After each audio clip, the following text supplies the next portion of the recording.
Sunriser হায়দ্রাবাদকে হারিয়ে ফাইনালে হয়তো যেতে পারল না রাজস্থান রয়্যালস, কিন্তু ফাইনালের আশা তো টিকিয়ে রাখলো। সামনে গুজরাট টাইটান্স সেমিফাইনাল। এটা আজ যে ম্যাচটা ছিল সেটা এলিমিনেটর, এবং এলিমিনেশন হয়ে গেল সানরাইজার হায়দ্রাবাদের। জয়লাভ করলো রাজস্থান রয়্যালস। এবং আমি মনে মনে চেয়েছিলাম, আমি যখন আজকে দুপুরের ভিডিওটা বানিয়েছি তখন দেখলাম কমেন্টসে প্রচুর মানুষ জানিয়েছে রাজস্থান রয়্যালস জিতবে। কমেন্টস পড়ব, লাইক অ্যান্ড লাভ আপনাদের সামনেই দেব। তবে তার আগে এই ম্যাচ সম্পর্কে একটু আলোচনা করে নিই। রাজস্থান রয়্যালসের এই জয়ের সব থেকে বড় কাণ্ডারি, তার নাম হচ্ছে বৈভব সূর্যবংশী। এবং এই ছেলেটি দিনের পর দিন যেই জায়গায় যেতে চলেছে, সেখানে আমার মনে হয় আরও একটি নতুন ইতিহাস তৈরি হবে ভারতের। আমি এখন থেকে কারুর সঙ্গে তুলনা করব না।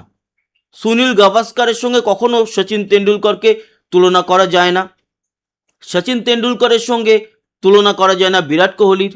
সবাই এক একটা সময় বা একটা যুগে উঠে এসেছে। বৈভব সূর্যবংশীও তার নিজের একটা যুগ তৈরি করবে। যেরকম বিরাট কোহলির যুগ, যেরকম ছিল সুনীল গাভাস্কারের যুগ, যেরকম ছিল সচিন তেন্ডুলকরের যুগ, সেরকম একটি নতুন যুগ তৈরি হবে বৈভব সূর্যবংশীর যুগ। মাত্র 29 বলে 97 রান, 5-6খানা 4, 12খানা 6, এরকম যতটা আমার মনে পড়ছে। আর একটু হলে ক্রিস গেলে 30 বলে 100 করার যে রেকর্ডটা ছিল সেটা ভেঙে দিত। একটি আইপিএল টুর্নামেন্টে যতগুলো 6 মেরেছিল ক্রিস গেল, সেই রেকর্ড ভেঙে দিয়েছে। এই রেকর্ডটার আশা করেছিলাম ছেলেটার থেকে, কিন্তু ঠিক আছে, রেকর্ড সবসময় এই বয়সে না ভাঙাই ভালো। আস্তে আস্তে এগোক, যদিও আস্তে আস্তে এগোক বললে ভুল হবে। ও যেইভাবে এগোচ্ছে, আস্তে আস্তে নয়, আমার তো মনে হচ্ছে এখন 15 বছর বয়স বা প্রায় 16 হয়তো হবে, তার মধ্যেই যা করে ফেলছে, 20 বছর বয়সেই হয়তো অনেক বড় বড় রেকর্ড ভেঙে দেবে। সেটা চাই, এবং অনেক দূর এগিয়ে যাক, আরও আরও অনেক উন্নতি করুক, এটা চাইব। এবং এটাও চাইব ও যেন এখনই লোকজনের কমেন্ট শুনে, এবং অনেক লোক হাওয়া দেবে, সে হাওয়ায় যেন নিজের গা ভাসিয়ে না দেয়। একেবারে এই সোশ্যাল মিডিয়া সহ মানে যা যা আছে গণমাধ্যম, সেখান থেকে যেন নিজেকে সরিয়ে রাখে, এটুকু চাইবো এটাই। ওর ভালো হোক, এবং ওর মাধ্যমে দেশের ক্রিকেটের ভালো হোক। এমনিতেইও আমাদের যে সিনিয়র দল, তার এ টিমে চান্স পেয়ে গেছে, শ্রীলঙ্কায় যাচ্ছে। সিনিয়র দলের এ টিমে জার্সি পরে খেলবে, নামবে। শ্রীলঙ্কা, আফগানিস্তান আর ইন্ডিয়া ট্রাই সিরিজ খেলবে সেখানে। সেখান থেকে আমরা দেখতে চাই 1 বছরের মধ্যে একেবারে প্রপার সিনিয়র দলে। এবং সচিন তেন্ডুলকরের যে রেকর্ডটা আছে 16 বছর বয়সে ডেবিউ, সেই রেকর্ডটাকে আমরা দেখতে চাই যে ভেঙে দিই। কারণ বয়স বেড়ে গেলে সেই রেকর্ড তো আর ভাঙতে পারবে না, সেটা আমরা দেখতে চাই। কারণ রেকর্ড তৈরি হয় ভাঙার জন্য। যাই হোক, আমি চাইবো ও আরও আরও অনেক দূরে এগোক।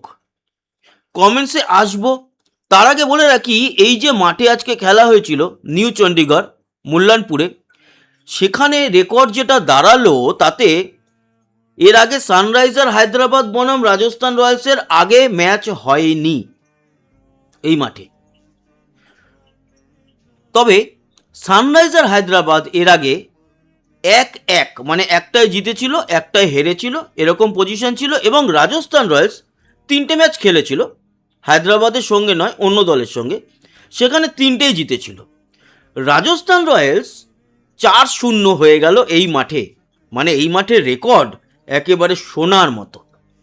তবে খারাপ লাগছে ঈশান কিষানের জন্য।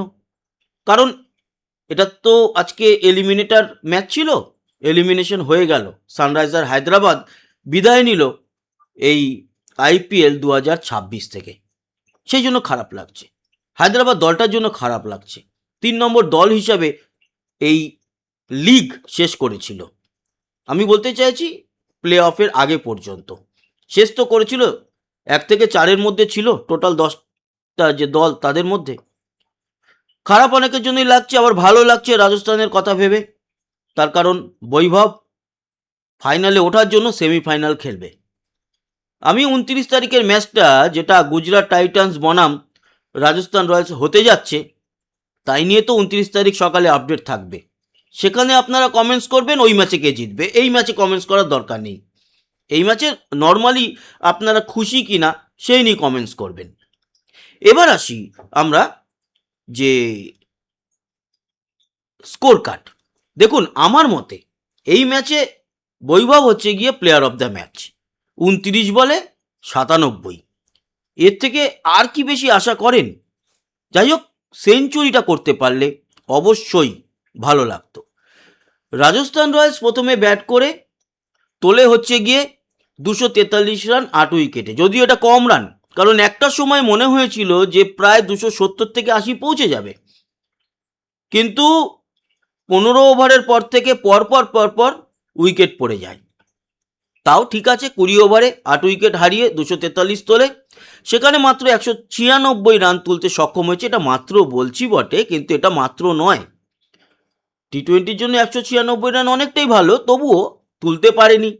19 ওভার 2 বলে অল উইকেট হারিয়ে 196 রান তোলে সানরাইজার হায়দ্রাবাদ, এবং 47 রানে এই ম্যাচটি জিতে নেয় রাজস্থান রয়্যালস। রাজস্থানের হয়ে যশস্বী জয়সওয়াল 29 বলে 29 করেছে, 4টে 4 আছে। বৈভব সূর্যবংশী 5খানা 4, 12টা 6, ঠিকই বলেছি আমি। 334.48 স্ট্রাইক রেট, 29 বলে 97। ধ্রুব জুরেল একটা ভালো ইনিংস খেলেছে, 21 বলে 50, 5খানা 4, 3টে 6। আমি ওই ইয়েতে যাচ্ছি না, অনেক বড় হয়ে যাবে ভিডিওটা, আপনাদের কমেন্টসও পড়তে হবে, মানে স্ট্রাইক রেটে যাচ্ছি না। স্ট্রাইক রেট মোটামুটি সবারই ভালো আছে। এছাড়া রিয়ান পরাগও কিন্তু মোটামুটি ভালো খেলেছে, 12 বলে 26, 2টো 4, 2টো 6। ফেরেইরা, ডোনোভান ফেরেরা 9 বলে 12, 1টা 4।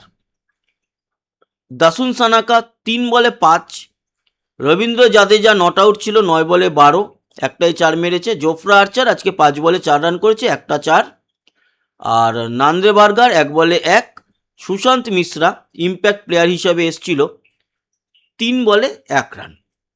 ওদের হয়ে বলার যারা, তাদের মধ্যে আমি এই ইম্প্যাক্ট প্লেয়ার বলা যাবে না, পরে সাব আউট হয়ে গেছে। প্রফুল হিঙ্গে 4 ওভার বল করে 54 রান দিয়ে 3টে উইকেট নিয়েছে। এছাড়া একটা করে উইকেট অনেকেই নিয়েছে, এত ডিটেলে গিয়ে লাভ নেই। চলে আসি সানরাইজার হায়দ্রাবাদের ব্যাটিং যখন হয়েছে সেখানে। অভিষেক শর্মা আজকে 2 বলে 0 রানে আউট। ট্রাভিস হেড 8 বলে 17 রান, 2টো 4, 1টা 6। ঈশান কিষান দারুণ খেলেছে, 11 বলে 33, এবং 2.5 ওভারে, মানে 3 ওভারের আগেই 50 রান করে দিয়েছিল, তবুও পারেনি। সেই সময় মনে হচ্ছিল সেকেন্ড ইনিংসের শুরুতে বোধহয় রাজস্থানের এই রানটা চেস করে দেবে, কিন্তু তারপর আর পারেনি, মানে একদম পরপর উইকেট পড়তে গেছে। স্মরণ রবিচন্দ্রন 4 বলে 1। হেনরি ক্লাসেন 10 বলে 18, 20 বলে 38 করেছেন নীতিশ কুমার রেড্ডি। ওর একটা মোটামুটি ভালো ইনিংস রয়েছে এখানে, 3টে 4, 2টো 6। সলিল অরোরা 21 বলে 35, 2টো 4, 2টো 6। আর প্যাট কামিন্সের 2 বলে 1, 24 বলে 27 একটা করেছে শিবাং কুমার। 8 বলে 5 রান এহসান মালিঙ্গা, 7 বলে 5 রান সাকিব হোসেন। আর এদের হয়ে যারা বল করেছে তাদের মধ্যে জোফরা আর্চার আজকে আবার ভালো বল করেছে, বাট রান বেশি দিয়েছে বটে, 3টে উইকেট নিয়েছে 4 ওভারে 58 রান দিয়ে। নান্দ্রে বার্গার 2টো উইকেট নিয়েছে 3 ওভারে 26 রান দিয়ে। ব্রিজেশ কোনো উইকেট পায়নি। জাস পাঞ্জা একটা উইকেট নিয়েছে 4 ওভার বল করে 39 রান দিয়ে, বেটার বলবো। সুশান্ত মিশ্রা ইম্প্যাক্ট প্লেয়ার হিসাবে এসছিল, 2 ওভার 2 বল করে 2টো উইকেট নিয়েছে 21 রান দিয়ে। আর রবীন্দ্র জাদেজা 3 ওভার বল করে 21 রান দিয়ে 2টো উইকেট নিয়েছে। এই হলো গিয়ে স্কোর কার্ড। আমরা একবার রিফ্রেশ মারবো এবং ম্যাচ সামারিতে দেখব এখনো পর্যন্ত দিয়েছে কিনা। হ্যাঁ, দিয়েছে প্লেয়ার অফ দ্য ম্যাচ বৈভব সূর্যবংশী। আমি যেরকম বললাম শুরুতে, ও ছাড়া তো আর কাউকে ভাবা যাবে না, দেওয়াটাই অপরাধ, ক্রিমিনাল অফেন্স হয়ে যাবে যদি বৈভবকে না দেওয়া হয় এই ম্যাচে প্লেয়ার অফ দ্য ম্যাচ। এবার আসি আমরা কমেন্টসে। আজকে কারা কারা লিখেছিলেন যে রাজস্থান রয়্যালস জিতবে, আপনাদের কমেন্টস দেখব, বেশ কয়েকটা কমেন্টস নেব। চলে এসছি। ইকবাল হোসেন লিখেছে আর জিতবে, লাইক অ্যান্ড লাভ দিয়ে দিলাম প্রথমেই। দাদা আর জিতবেই লিখেছে পকাই। SRH ভুল আছে, দাদা আর উইন লিখেছে গৌর মণ্ডল। SRH ভুল আছে, ইফ ডু বাই দ্য থিং ইঙ্ক বাদ দিলাম। SRH ভুল, গ্লাই ভুল। আর win 100%, Anil Debbarma, like and love. Rajasthan Ajmer Rajasthan, যাই হোক এর যে আইডিটা সেটাও ভালো করে বোঝা যাচ্ছে না। ভাই আপনার সাথে কথা আছে, আমি কি আপনার সাথে আছে, বাদ দিলাম এটা এখন। SRH ভুল, SRH ভুল, হায়দ্রাবাদ ভুল, SRH ভুল। আর অর্ক ফান, আচ্ছা অর্ক ফ্যান বা ফান অ্যান্ড কমেডি, আর লিখেছে, লাইক অ্যান্ড লাভ দিলাম। আর লিখেছে Sudipta, like and love. SRH ভুল। আর মৌসুমি লাহিরি, আর will win 100%, like and love দিলাম। বিরাট কোহলি যদি গুজরাটে ফাইনাল খেলতে যায়, কোহলি মনে পড়ে যাবে ওনাদের ওয়ার্ল্ড কাপ, এটা আমি এখন ছেড়ে দিলাম। রাজস্থান জিতবে দাদা 100% লিখেছে সৃজন, একদম। আচ্ছা SRH আবার রাজস্থান আছে, Shantanu Das, like and love দিলাম। আর উইন দাদা লিখেছে Rizaunur Rahman, like and love. আর তাপসী, লাইক অ্যান্ড লাভ। আর লিখে, আচ্ছা তাপসী দুবার করে লেখা দরকার নেই, একবার লিখলেই হবে। SRH ভুল। আর তাপসী এতবার কমেন্টস কেন? মৃগাঙ্ক সানরাইজ, আচ্ছা আর উইন। আবার তাপসীর এতগুলো পর পর পর পর, এটা একটা ভুল জিনিস, এটা করো না প্লিজ। আচ্ছা আশারয় ঘরামি, আর জিতবে, আবার সেই তাপসীর এই যে কমেন্টস এতগুলো ঠিক নয়। রাজস্থান জিতবে বিজয় কুমার শর্মা, হায়দ্রাবাদ ভুল, হায়দ্রাবাদ ভুল। তারপরে রাজস্থান রয়্যালস জিতবে সঞ্জয়। আর কি উৎপল পরামানিক, আর জিতবে একদম। নিতাই নিতাই আহির, আর like and love. Mrinmoy Mukherjee, আর মৃন্ময় মুখার্জিও সেম একই কাজ করে গেছে, সেম এতগুলো পরপর পরপর কমেন্টস করে গেছে।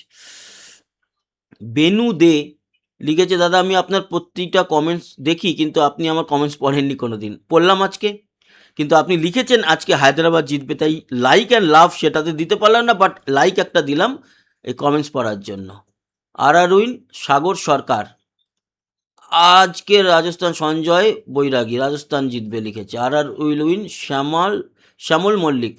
আর Subrata Mondal, beauty of nature, আর উইন একদম। আবার বিউটি অফ নেচার সেম কাজ করে গেছে, সেম কাজ করে গেছে, কমেন্টস বম্বিং করে গেছে, এটা ঠিক নয়। একটা কমেন্টস দিলেই প্রপার প্রথমেই কমেন্টস এলে আমি পড়েই নেব, অসুবিধা কিছু নেই, অন্যদের কমেন্টস বম্ব হয়ে যায়। যাই হোক ঠিক আছে, তো ভালো থাকবেন, সুস্থ থাকবেন, আবার দেখা হচ্ছে কালকে, ততক্ষণের মতো টাটা।